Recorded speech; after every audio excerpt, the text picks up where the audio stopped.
টুনি, আমি দূরের বনে কাজ করতে যাচ্ছি। আজ হয়তো নাও ফিরতে পারি। ভাবছি কাল ফিরবো, কারণ এত দূর থেকে তো আর রাতে ফিরতে পারবো না। সে কি টোনা, আজ আবার এত দূরে কাজ করতে যাবে কেন? এই বনে কি কাজ পাওয়া যায় না নাকি? পাওয়া তো যায়, কিন্তু এই বনে কাজের মজুরি অনেক কম দেয়, আর ওই বনে কাজের মজুরি বেশি দেয়, তাই তো ও বনেই যাচ্ছি। ঠিক আছে, যাও তাহলে, সাবধানে যেও কিন্তু। আচ্ছা ঠিক আছে টুনি, তুমি আমার 4 মেয়েকে দেখে রেখো। এই কথা বলে টোনা দূরের বনে কাজ করতে চলে যায়। আর টোনাকে কাজ করতে যেতে কালু কাকুলি দেখে নেয়। কাকুলি, টোনা তো কাজ করতে চলে গেল। আমরা এখন এই সুযোগটা কাজে লাগাতে পারবো। হ্যাঁ কালু, একদম ঠিক বলেছো। দাঁড়াও টোনা, দাঁড়াও।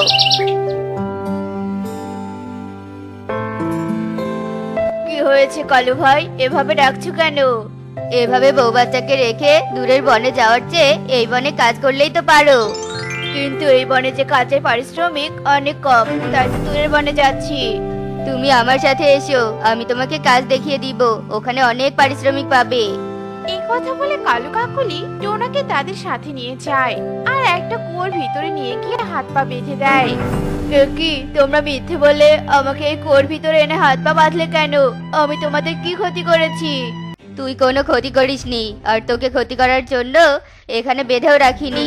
তোর ঘর বাড়ি দখল করার জন্য বেঁধে রাখলাম, যেন তুই এখানে থাকতে থাকতে না খেয়ে মরে যাস, আর তোর ঘর আমরা দখল করতে পারি। চলো কাকুলি, এবারের বাড়িতে গিয়ে কাজ শুরু করে দেই।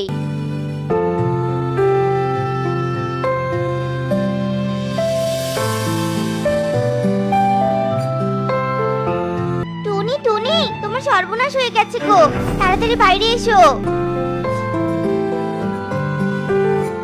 কি হয়েছে গো আমার, তাড়াতাড়ি বলো কাকুলি দিদি। আমরা দূরের বনে গিয়েছিলাম, আর আসার সময় দেখলাম টোনা কাজ করতে করতে অজ্ঞান হয়ে গেছে।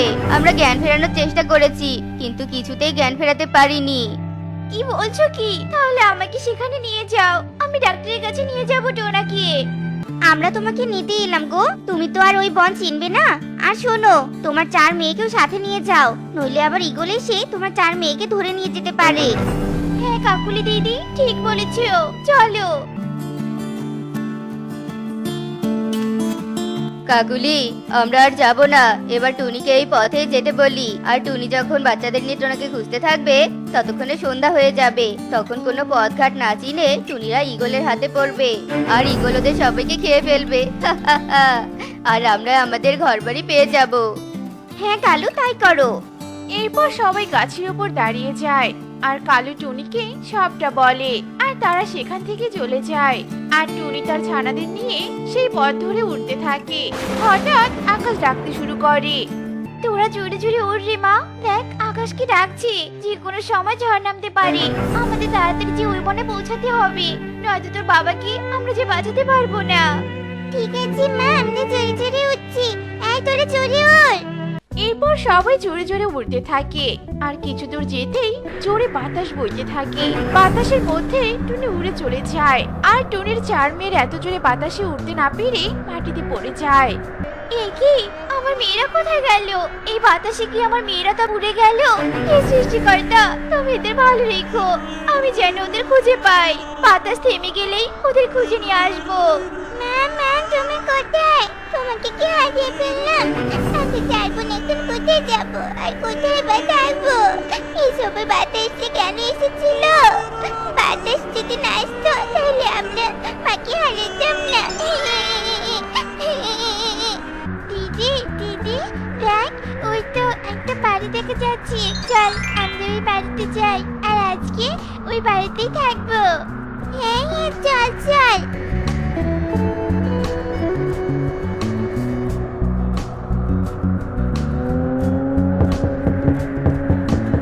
এই কে কে, আমার ঘরের দরজা ধাক্কাচ্ছিস কে রে? সামনে পেলে যে কি করবো না?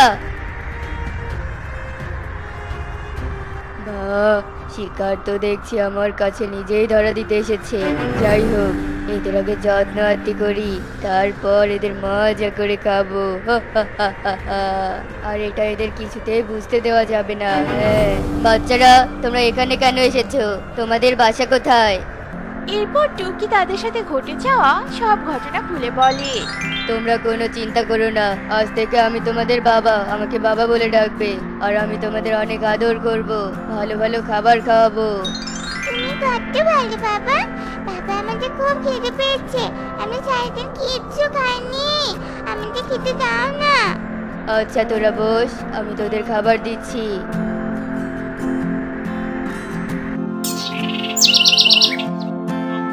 চল আমরা আজ বাবাকে ভয় দেখাবো। হ্যাঁ, বাবা ভয় পেলে খুব মজা হবে, তাই না বল? হ্যাঁ রে, খুব মজা হবে। চল চল। খাও মা, খাও।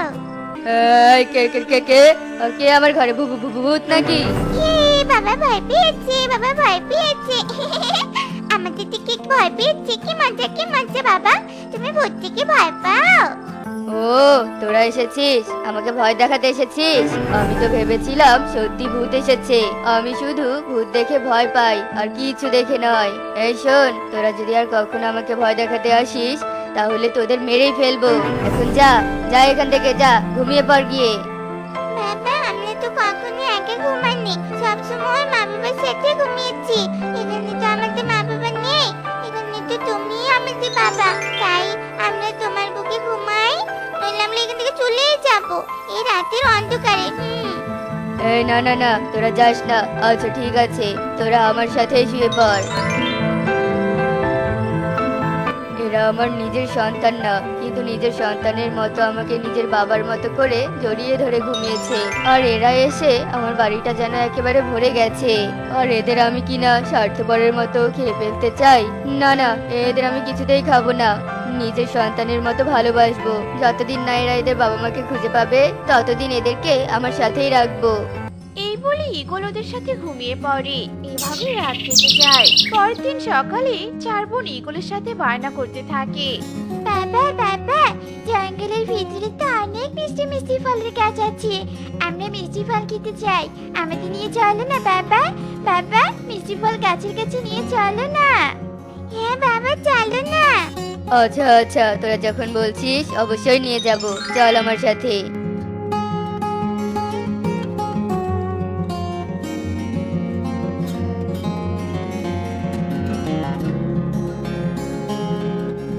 তোদের তো মিষ্টি ফল খাওয়া হয়েছে, চল এবার বাড়িতে চল। বাবা আমার না পানি পিপাসা পেয়েছে, আমাকে পানি এনে দাও না। আমি এখানে পানি কোথায় পাবো? আচ্ছা চল দেখি, ওই যে একটা কুয়ো দেখা যাচ্ছে, কুয়োতে যাই। আমাকে বাঁচাও, আমাকে বাঁচাও। এটা তো আমার বাবা। বাবা তুমি এখানে কি করে এলে? মারে, আগে আমাকে এখান থেকে মুক্ত কর, তারপর আমি সব বলছি।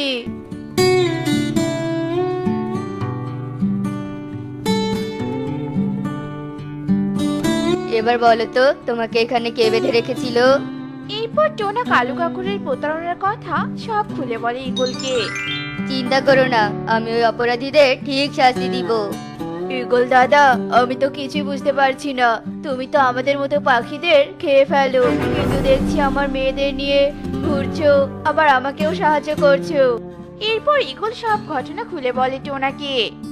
ঈগল দাদা, তোমাকে অনেক ধন্যবাদ গো। এখন চলো, কালু কাকুলিকে শাস্তি দিব। আমাকে তোমরা মেরো না, আমি এই বাড়ি ছেড়ে চলে যাব। স্বামী সন্তানদের তোমরা আলাদা করেছো, আমি আর এই বাড়ি নিয়ে কি করব? টুনি, আমরা সবাই এসে গেছি, তোমাকে বাড়ি ছেড়ে কোথাও যেতে হবে না। এ কি, তোমরা ফিরলে কি করে? ঈগল তোমাদের না খেয়ে ফিরিয়ে দিতে এসেছে? টোনার মেয়েরা তাদের ভালোবাসা দিয়ে আমার মতো ঈগলের মন ভরে দিয়েছে, আর তোরা সাধারণ পাখি হয়ে তাদের সাথে অন্যায় করেছিস। এর শাস্তি তোদের পেতেই হবে। এবার দেখ কেমন লাগে।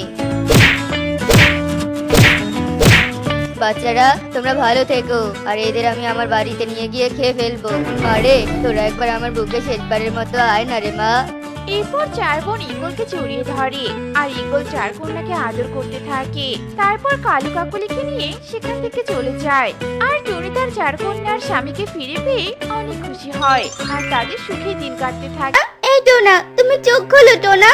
তুমি এভাবে কথা না বলে চুপ করে থাকতে পারো না। তোমাকে কথা বলতে না দেখলে যে আমার ভীষণ কষ্ট হয় টোনা। টোনা, এই টোনা, তুমি আমাকে ছেড়ে কোথাও যেতে পারো না টোনা। এভাবেই টুনি টোনার রক্তাক্ত মৃতদেহের পাশে বসে কাঁদতে থাকে আর চিৎকার করতে থাকে। আসলে টোনা বেশ কিছুক্ষণ আগে রোড অ্যাক্সিডেন্ট করে মারা গেছে।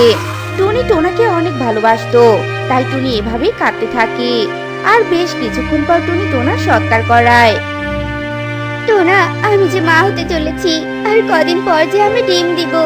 কিন্তু ভাগ্যের এ কোন পরিহাস টোনা, তুমি আমাদের সন্তানের মুখ না দেখি পরে পরে চলে গেলে। এটা কি হলো টোনা, এটা কি হলো? টুনি এভাবেই কাঁদতে কাঁদতে ঘুমিয়ে পড়ে। এভাবেই সেই দিনটি কেটে যায়। না, বড্ড খিদে পেয়েছে। ঘরে যে খাওয়ার মতো কিছুই নেই। আমি এখন কি খাবো?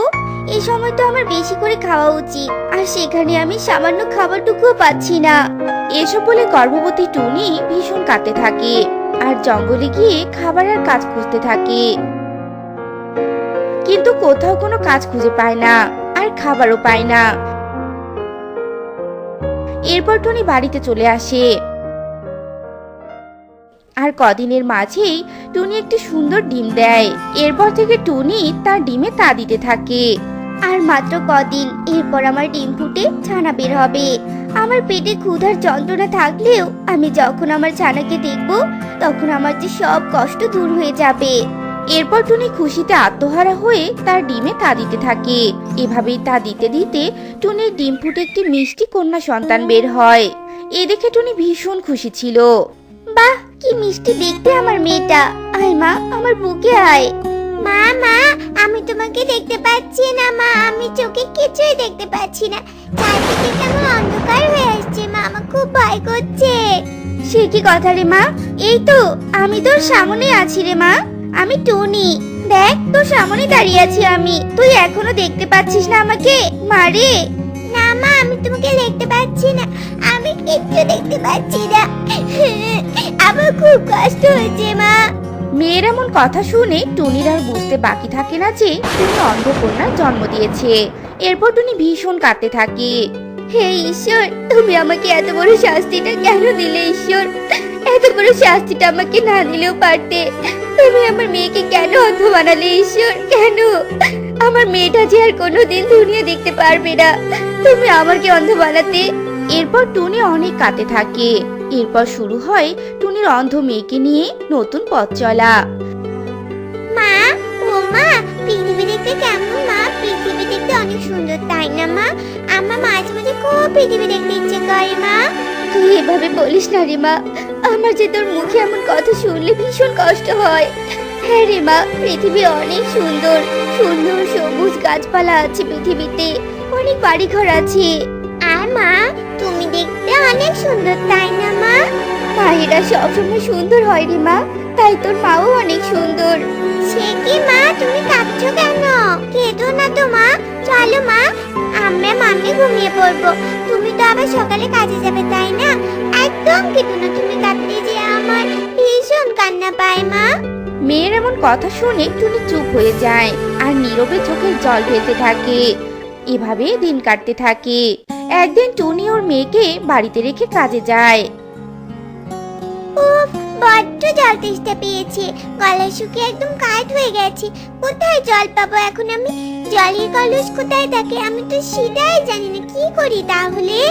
এরপর টুনটুন হাতিয়ে হাতিয়ে জলের কলস পুরো ঘরে খুঁজতে থাকে। এমন সময় টুনটুন চেয়ারের সাথে হোঁচট খেয়ে মেঝেতে পড়ে যায়। মরে গেলাম গো, আমার পাটা মনে হয় ভেঙে গেল। মা, মরে গেলাম মা। টুনটুন যখন এভাবে কাঁদছিল, এমন সময় সেখানে টুনি চলে আসে। এ কি সোনা মা আমার, তোর এমন অবস্থা কি করে হলো রে মা? আমার জল তেষ্টা পেয়েছিল মা, জল খুঁজতে গিয়ে কিছুর সাথে যেন হোঁচট খেয়েছি মা।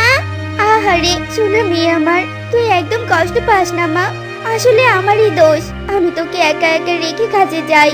কি করব বল মা, কাজে না গেলে যে আমার মুখে দানা পানিও জুটবে না রে। এরপর টুনি মেয়ের জল ঢেলে দেয়। এরপর রাত হয়ে যায় আর চারিদিকে তখন পূর্ণিমার আলো জল জল করছিল। এমন সময় টুনি চাঁদের আলোয় মেয়েকে নিয়ে গল্প করছিল। মা, ও মা, আমি কি কোনোদিন চোখে দেখতে পাবো না মা? ও মা, বলো না মা, আমি কোনোদিন পৃথিবীর আলো দেখতে পাবো না মা? টুনি মেয়ের এমন কথা শুনে অনেক মন খারাপ করে আর মনে মনে বলতে থাকে, মেয়েটাকে এখন আমি কি উত্তর দিব? মেয়েটা যে আমার বড্ড কষ্ট পাচ্ছে। না, কিছু একটা বলে বুঝিয়ে রাখি মেয়েটাকে। যদি মেয়েটা জানতে পারে যে ও আর কোনোদিনও চোখে দেখতে পারবে না, তাহলে অনেক কষ্ট পাবে। কি হলো মা, তুমি চুপ করে আছো কেন? হ্যাঁ রে মা, পারবি তো। আকাশে বড় তারাটির পাশে যেদিন আরো একটি হলুদ তারা এসে জুড়ে যাবে, সেদিন তুই চোখে দেখতে পারবি রে মা। টুনটুন মায়ের কথায় কিছুই বুঝতে পারে না, শুধু এতটুকু জানে যে যেদিন বড় হলুদ তারা আকাশে উঠবে সেদিন টুনটুন চোখে দেখতে পারবে। এটা নিয়ে যেন টুনটুন বাঁচতে শুরু করে। এভাবেই দিন কাটতে থাকে। একদিন টুনি মেয়েকে নিয়ে বনে কাঠ কুড়োতে যায়। মা টুনটুন, আমি কাঠগুলো কুড়িয়ে নিচ্ছি, তুই চুপটি করে এখানে বসে থাক কেমন? কোথাও যাবি না কিন্তু। পাশে নদী আছে, একবার পড়ে গেলে সর্বনাশ হয়ে যাবে। এরপর টুনি কাজে ব্যস্ত হয়ে পড়ে। এদিকে টুনটুন হাঁটতে হাঁটতে নদীর জলের ধারে চলে আসে আর ধপাস করে নদীর জলে পড়ে যায়। মা মা বাঁচাও, মা আমাকে বাঁচাও, আমি যে ডুবে যাচ্ছি, বাঁচাও মা বাঁচাও। মেয়ের এমন চিৎকার শুনে টুনি সেখানে দৌড়ে আসে আর তাড়াতাড়ি করে মেয়েকে নদীর জল থেকে তুলে নেয়। তোকে বলেছিলাম আমি কোথাও যাস না, কিন্তু শুনলি না তো আমার কথা। দেখলি এক্ষুনি কত বড় একটা অঘটন ঘটতে যাচ্ছিল। কি করবো মা, এতক্ষণ কি এক জায়গায় বসে থাকা যায় নাকি বল? তাই তো আমি একটু হাঁটছিলাম। আর কখনো এমনটা করবো না মা, তুমি আমাকে আর বকো না। এরপর টুনি ওর মেয়েকে নিয়ে বাড়িতে চলে যায়। এভাবেই দিন কাটতে থাকে। টুনটুন রোজ ওর মাকে জিজ্ঞেস করতে থাকে আকাশে হলুদ তারাটি উঠেছে কিনা, কিন্তু টুনি মেয়ের এমন কথায় কোনো উত্তর দিতে পারতো না। এভাবেই আরো দিন কাটতে থাকে। একদিন টুনি আবারও মেয়েকে নিয়ে চাঁদের আলোয় গল্প করছিল। মা ও মা, আমার আর কতদিন পর চোখ ঠিক হবে মা? আমিও কুহু ছালদের মতো স্কুলে যেতে চাই মা, পড়াশোনা করতে চাই। টুনটুন যখন এভাবে বলছিল এমন সময় সেখানে একটি পরী আসে আর আকাশে হলুদ তারা ওঠে। হলুদ তারা দেখে টুনি ভীষণ অবাক হয়ে যায় আর পরী বলে ওঠে, অবাক হবে না টুনি, আজ আমি এটাকে সত্যি করে দিলাম জাদু করে। কারণ আমি অনেকদিন থেকে তোমার মেয়ের এসব কষ্ট দেখে আসছি, তাই আজ আমি তোমার মেয়ের চোখ ঠিক করে দিব। এরপর পরে জাদু করে টুনটুনের চোখ ঠিক করে দেয় আর টুনটুন সবকিছু দেখতে পেয়ে ভীষণ খুশি হয়। মা ও মা, আমি সবটা দেখতে পাচ্ছি মা, তোমাকে দেখতে পাচ্ছি মা। সত্যি পৃথিবীটা অনেক সুন্দর মা, আমি ভীষণ খুশি হয়েছি। মেয়ের এমন খুশি দেখে টুনিও অনেক খুশি হয়। তোমাকে অনেক ধন্যবাদ পরি, আজ তোমার জন্য আমার মেয়ে সুস্থ হয়েছে। এরপর পরে খুশি হয়ে চলে যায় আর ওরা মামি সুখে শান্তিতে দিন কাটাতে থাকে। তো বন্ধুরা, আমাদের আজকের এই গল্পটি তোমাদের কাছে কেমন লেগেছে তা কমেন্টে জানাতে ভুলো না কিন্তু। পাহাড়তলি জঙ্গলে টুনি নামের এক পাখি তার পালিত গাভী বিজলিকে নিয়ে বাস করত। মাত্র কদিন হলো বিজলি একটা ছানা দিয়েছে। এদিকে টুনিও একটা ডিম দিয়েছে। দেখলি বিজলি, তোর আর আমার ভাগ্যের কত মিল। তুই একটা ছানা দিলি আর আমিও একটা ডিম দিলাম। এবার আমরা একসাথে মা হতে পারবো রে। হ্যাঁ মালকিন, আপনি একদম ঠিক কথা বলেছেন। হ্যাঁ রে, তুই এবার থাক, আমি বরং ডিমে তা দিতে থাকি। এরপর টুনি ঘরে ঢুকে যায় আর ডিমে তা দিতে থাকে। এভাবেই দেখতে দেখতে বেশ কিছুদিন কেটে যায় আর টুনিরও ডিম ফুটে একটা ফুটফুটে ছানা বের হয়। দেখ দেখ বিজলি, আমারও কেমন সুন্দর একটা কন্যা সন্তান হয়েছে। তোরও একটা কন্যা সন্তান, আমারও একটা কন্যা সন্তান হয়েছে। এত খুশি যে আমি কোথায় রাখবো। আর যদি টোনা বেঁচে থাকতো তাহলে কত খুশি হতো বল। মন খারাপ করবেন না মালকিন, ভাগ্যের লেখা কেউ খণ্ডাতে পারে না। আপনার ভাগ্যে এমনটা ছিল বলেই আজ এত কিছু হয়েছে। না রে, আমি আর একদম মন খারাপ করব না। তা বিজলি, আজ তো তোর জন্য ঘাস আনিনি, চল তোকে মাঠে নিয়ে যাই। না মালকিন, আমি আজ মাঠে যাব না, আর আপনাকেও কষ্ট করতে হবে না। আচ্ছা থাক তাহলে, আমি ঘরে গিয়ে বরং রান্না চাপিয়ে দেই। এরপর টুনি রান্নাঘরের দিকে যেতে থাকে, কিন্তু রান্নাঘরে যেতেই টুনি হঠাৎ মাথা ঘুরে মাটিতে পড়ে যায়। এরপর বিজলি মুখ দিয়ে টুনিকে তোলে আর ঘরে নিয়ে যায় আর ডাক্তারকে ডেকে নিয়ে আসে। রোগীর ভিতরে সব নাড়ি ভুঁড়ি পচে গেছে, রোগীকে আর একদিনও বাঁচানো সম্ভব নয়, তাই রোগীর যা মনের ইচ্ছে আছে তা পূরণ করে দিন। এসব বলে ডাক্তার সেখান থেকে চলে যায়। বিজলি, আমার জীবন তো এখানেই থমকে গেল। আমার মেয়েটাকে দেখার মতো এই জগতে আর কেউ নেই। তুই আজ থেকে আমার কন্যার দায়িত্ব নিবি, তুই আমার কন্যার মা হবি। আজ থেকে গাভীর এক কন্যা নয়, আজ থেকে গাভীর 2 কন্যা। আর তুই আমাকে কথা দে যে তুই আমার মেয়ের মায়ের অভাব পূরণ করবি, ওকে কখনোই কষ্ট পেতে দিবি না। মালকিন, আমি আপনাকে কথা দিচ্ছি, আমি আপনার কন্যাকে কখনোই কষ্ট দিব না। আমি ওকে আমার নিজের কন্যার মতো আগলে রাখবো মালকিন। বিজলির কথা শেষ হতে না হতেই টুনি মারা যায়। এদিকে সবাই কাঁদতে থাকে আর টুনির সৎকার করায়।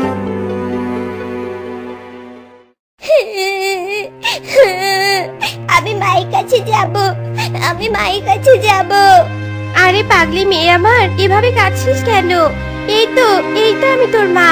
তোর নিশ্চয়ই ক্ষুধা পেয়েছে, তাই না রে সোনা?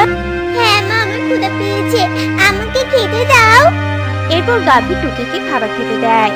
এভাবেই দেখতে দেখতে বেশ কিছুদিন কেটে যায়। মেয়ে দুটো তো বড় হয়েছে, এবার তো আমার কাছে জমানো আর কোনো টাকাও নেই। এদের এখন আমি কি করে খাবো? মা আমি স্কুলে পড়বো মা, আর দিদিকেও আমার সাথে স্কুলে নিয়ে যাব। স্কুলে যাবি? কিন্তু মারে, আমার কাছে তো তোদের পড়াশোনা করানোর মতো কোনো টাকা নেই। তবে একটা কাজ করা যায় রে মা। কি কাজ মা, বলো আমায়। মারে, তুই আমার দুধ দহন করে এরপর সেই দুধগুলো বাজারে বিক্রি করবি। এতে করে কিছু টাকা পাওয়া যাবে রে সোনা, আর সেই টাকা দিয়ে তোরা 2 বোনই পড়াশোনা করতে পারবি। তুমি যখন বলছো মা, তখন তাই হবে। এরপর টুকি গাভীর দুধ দহন করে আর সেই দুধগুলো নিয়ে বাজারে যায়, আর সবগুলো দুধ বিক্রি করে টাকা নিয়ে বাড়ি ফিরে আসে। মা দেখো, আমি দুধ বিক্রি করে কতগুলো টাকা পেয়েছি। এবার আমাদের খাবারেরও আর কোনো কষ্ট হবে না, আর এখন আমরা 2 বোনে পড়াশোনাও করতে পারবো।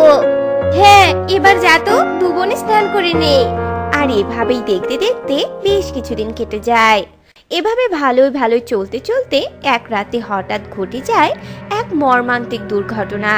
গাভী ঘুমাচ্ছিল, এমন সময় এক বিষাক্ত সাপ গাভীর পাশ দিয়ে যেতেই গাভীকে দংশন করে, আর সাথে সাথেই গাভীর পুরো শরীর নীল হয়ে যায়। আহ, টুকি, রুহি, আমার পুরো শরীর বিষে চলে যাচ্ছে। তোরা কিছু কর মা আমার জন্য। মা তোমার কিচ্ছু হবে না মা, আমি এক্ষুনি কবিরাজ ডেকে আনছি মা। থাক মা, আর যাসনি, আমার হয়তো সময় একেবারে ঘনিয়ে এসেছে। তোরা একটু আমার সামনে বস মা, আমি তোদের দুজনকে 2 চোখ ভরে দেখে একেবারে জন্য চোখ বন্ধ করি।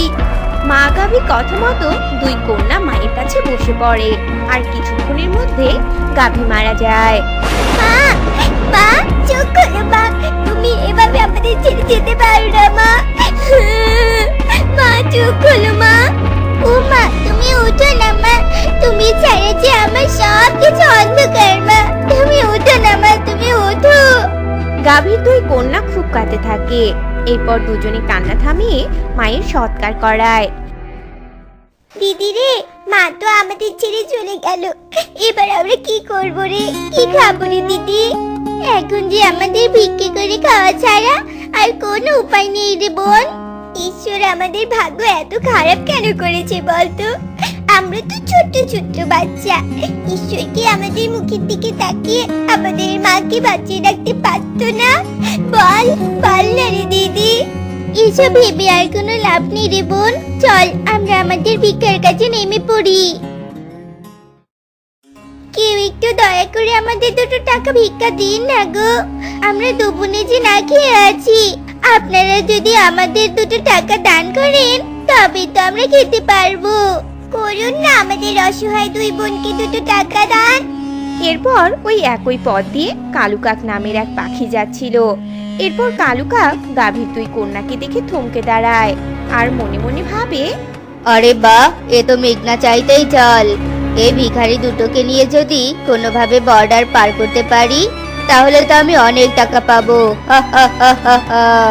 এমন সুযোগ আমাকে একদম হাতছাড়া করা যাবে না। তোদের দুজনকে দেখে তো মনে হচ্ছে কিচ্ছু খাসনি। চল তোদের কিছু খাবার খাওয়াই। আমরা কাল থেকে না খেয়ে আছি। আপনি যদি আমাদের খাওয়ান তাহলে ঈশ্বর আপনার অনেক মঙ্গল করবে। আচ্ছা আচ্ছা চল এবার। এরপর গাভীর দুই কন্যা কালুর সাথে যেতে থাকে। যেতে যেতে কালু বর্ডারের কাছে নিয়ে যায় ওদের। কাকু, এখানে তো কোনো খাবারের দোকান নেই। আপনি আমাদের কোথায় নিয়ে এলেন কাকু? আমি তোদের খাওয়াতে নয়, বিক্রি করতে নিয়ে এসেছি। বিক্রি? আপনি খুব মজা, যেতে দিন আমাদের। কালু ওদের সেখানে গিয়ে মারতে শুরু করে। পাখি মাতা প্রকট হয়। মূর্খ পাখি, দুটো অসহায় ছানার সাথে এমন করতে তোর লজ্জা করলো না? এর জন্য তোর কঠিন শাস্তি হওয়া দরকার।